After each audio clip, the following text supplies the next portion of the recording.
Hello friends, அனைவருக்கும் வணக்கம். இப்போ நம்ம பார்க்க போகிற ப்ராடக்ட் டாப்பக்ஸ் டிஎக்ஸ் சிரப். இந்த டாப்பக்ஸ் டிஎக்ஸ் காஃப் சிரப் வந்து எதுக்கெலாம் யூஸ் பண்ணுறாங்கன்னு பார்த்தீங்கன்னா, வறட்டு இருமல் ட்ரை காஃப்னு சொல்லுவாங்க, அதுக்காக எடுத்துக்கிறாங்க. இந்த மெடிசன் எடுத்துக்கிறதுனால நம்மளோட பிரெயினில் வந்து பார்த்திங்கன்னா ஒரு காஃப் சென்டர்னு ஒரு ஏரியா இருக்கும். அந்த ஏரியாவோட ஆக்டிவிட்டி இது குறைக்கிறதுனால காஃப் குறையிறதுக்கான வாய்ப்புகள் நிறையா இருக்குது. அது இல்லாமல் வந்து இதை எடுத்துக்கிறதுனால அலர்ஜிக் சிம்டம்ஸ், சில பேருக்கு ஒரு சில சிம்டம்ஸ் அலர்ஜியாக இருக்கும். அதாவது ரன்னிங் நோஸ், தண்ணி மூக்குலேருந்து தண்ணி வந்துகிட்டே இருக்கிறது, வாட்ரி ஐஸ்ன்னு சொல்லுவாங்க, நீர் கண்ணிலேருந்து வந்துகிட்டே இருக்குது, ஸ்னீசிங், தும்பல், அப்புறம் த்ரோட் இரிட்டேஷன், தொண்டை எரிச்சல் இருக்கவங்க இந்த மருந்தை கண்டிப்பாக எடுத்துக்கலாம்.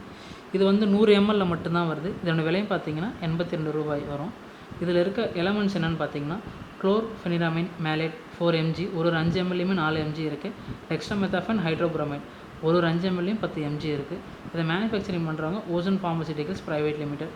இது வந்து ரூம் டெம்பரேச்சர் ஒரு 30 டிகிரி செல்சியஸ் கீழே இருக்க ரூம் டெம்பரேச்சரை தான் வைக்கணும். அதே சமயம் 10 டிகிரி கீழேயும் போகக்கூடாது. இந்த காஃப் சிரப் வந்து எதுக்கு எடுத்துக்கிறாங்கன்னா, சாப்பாடு கூடயும் எடுத்துக்கலாம், சாப்பாடு எல்லாமே எடுத்துக்கலாம், சாப்பாடுக்கு அப்புறமும் எடுத்துக்கலாம். டாக்டர் எப்படி சொல்கிறாங்களோ, அதாவது உங்கள் கண்டிஷனை பொறுத்து நீங்கள் இந்த சிரப் எடுத்துக்கணும். சில பேருக்கு வந்து நார்மலாக இருக்கவங்களுக்கு வந்து சும்மா ஒரு டைம் எடுத்துக்கலாம். ரொம்ப சிவியராக இருக்கவங்க என்ன பண்ணணும், 2 வேளை சாப்பிட்றதுக்கு முன்னாடி எடுத்துக்கணும். அப்புறம் இல்லாமல் காலையில் ஒரு வேளை, இரவு வேளை அந்த மாதிரி எடுத்துக்கணும்.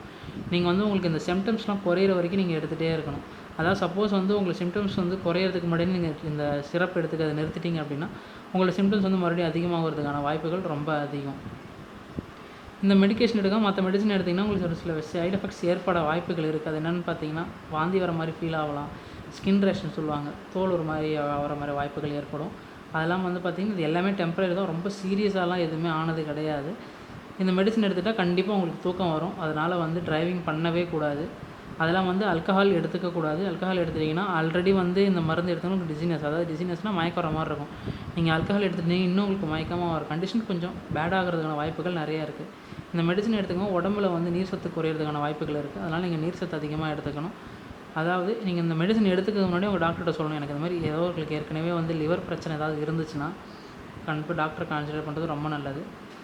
அதேமாதிரி ப்ரெக்னெண்ட்டாக இருக்கவங்க, இல்லை குழந்தைக்கு வந்து நான் பால் பிரஸ்ட் ஃபீடிங் பண்ணுறேன் அப்படின்றவங்களும் இந்த மெடிசன் எடுத்து டாக்டரை கன்சிடர் பண்ணுறது ரொம்ப நல்லது. இந்த வீடியோ உங்களுக்கு பிடிச்சிருந்துச்சுன்னா லைக் பண்ணுங்கள், ஷேர் பண்ணுங்கள், கமெண்ட் பண்ணுங்கள். மறக்காமல் மெட் இன்ஃபோ அண்ட் ஃபேக்ட்ஸ் தமிழ் சேனலுக்கு சப்ஸ்கிரைப் பண்ணுங்கள்.